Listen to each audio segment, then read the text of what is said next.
Hello friends, ఇవాళ మా breakfast ఏంటో చూద్దామా? దోశ అండి.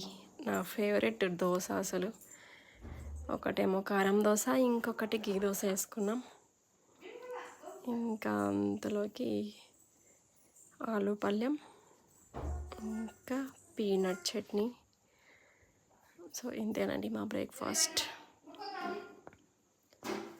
ఇంకా మా లంచ్ పన్నీర్ ఫ్రైడ్ రైస్ అండి. సేమ్ బయట తిన్నట్టే ఉంది టేస్ట్ అయితే. నాకు చాలా బాగా వచ్చింది పన్నీర్ ఫ్రైడ్ రైస్. నాకు బాగా నచ్చింది ఇది. ఇంకా ఇందులోకి ఆనియన్స్ లెమన్ వేసుకొని తింటే చాలా సూపర్గా ఉంది. దీంట్లో గ్రీన్ చట్నీ కూడా చేసుకున్నాం మేము. ఇది కూడా బయట ఎగ్ రైస్లోకి ఇచ్చే చట్నీ టేస్టే ఉంది సేమ్. ఇది కూడా చాలా బాగా వచ్చింది. రెండు కాంబినేషన్ సూపర్ ఉంది. Thanks for watching. Bye bye.